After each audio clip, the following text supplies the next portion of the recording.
Sur Radio Crypto, les infos crypto pour ceux qui n'ont pas le temps, le crash n'est pas fini, alors prépare-toi, on va parler de ça aujourd'hui, les gars, et plein d'indicateurs très intéressants, notamment sur ce rebond, sur la Bitcoin de dominance, plein de belles choses aujourd'hui, tout un programme, c'est parti, avec un BTC qui perd 1%, on est à 41 500 dollars, pareil pour Ethereum qui le suit vraiment à la trace, là ce matin, moins 2200 dollars.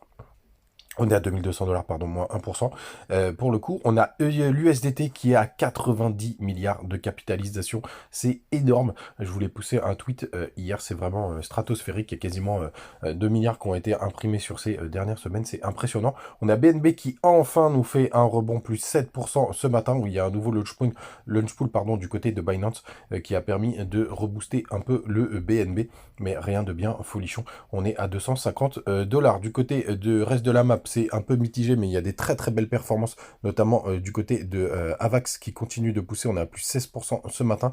Belle perf aussi, j'ai vu du côté, hop, Atom, on va se parler de IMX surtout, 8,7%. Atom, il a fait un joli 5%. OP 13,5%, INJ qui continue de pousser 17,7%, c'est vraiment impressionnant. On a VET qui pousse 8,7%, une très belle perf aussi du côté de Tier qui fait quasiment 20%. Il était à ce niveau-là ce matin. Un peu avant que j'enregistre l'émission, on a RNDR aussi qui pousse 9,7% à la 50e position. Les gars, ce que je voulais vous montrer aujourd'hui, tout simplement, c'est quelque chose de très intéressant. Donc ça, c'est la Bitcoin dominance, c'est-à-dire la puissance de BTC par rapport aux autres cryptos. Et ce que je voulais vous montrer, qui est vraiment très intéressant, c'est que malgré cette chute, les cryptos, les alts ont été beaucoup plus forts que Bitcoin. On le voit bien juste ici, puisque dans la chute, Bitcoin a corrigé beaucoup plus fort. C'est assez rare ce genre de situation. C'est souvent d'ailleurs, très souvent, un moment où il peut y avoir un petit blow off top, c'est-à-dire un dernier rallye pour les cryptos avant une plus grosse correction.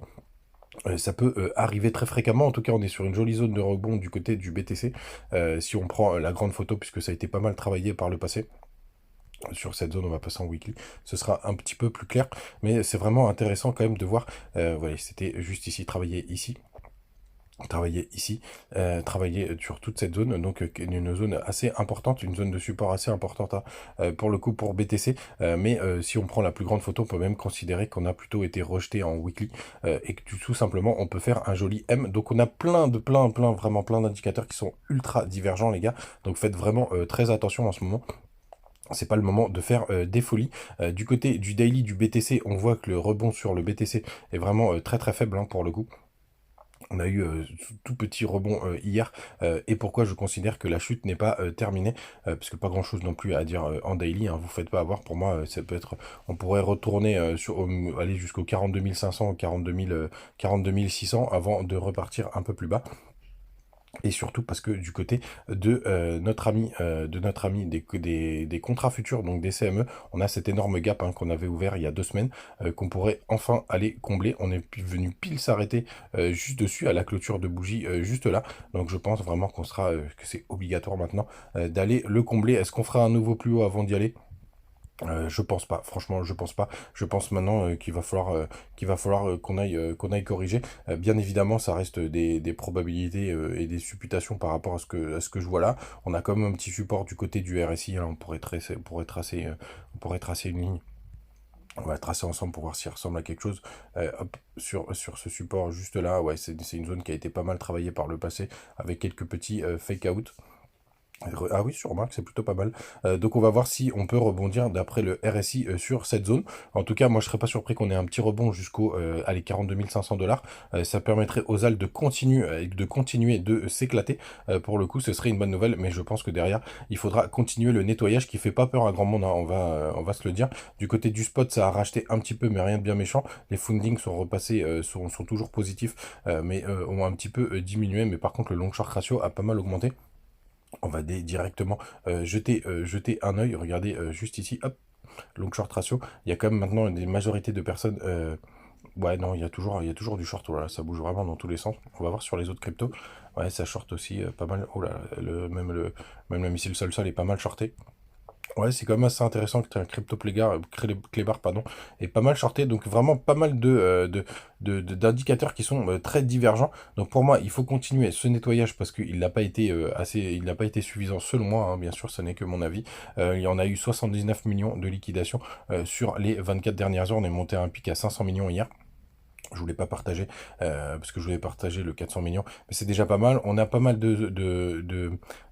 comment, d'ordres qui sont positionnés aux alentours des 44 300, pardon, des liquidations, la heatmap des liquidations au niveau des 44 300 dollars. Est-ce qu'on aura un rebond plus profond? Bah là, pour le coup, je pense que si on casse ça, on ira faire des nouveaux plus hauts. À voir.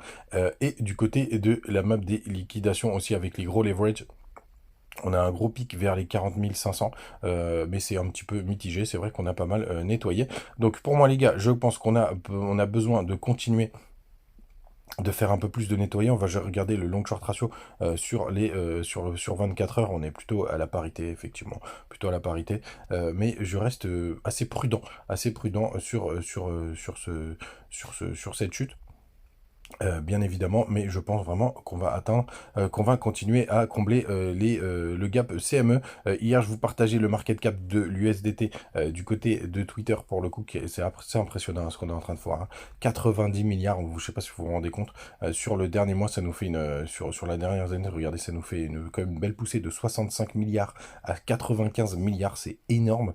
Ça veut dire qu'il y a quand même toujours plus d'intérêt pour les institutionnels, pour les institutions et la smart money de venir sur ce marché. Et ce matin sur le Telegram, j'introduisais le fait que je pense qu'on va continuer de corriger, même si je vois bien un petit rebond à court terme qui serait plutôt pas mal.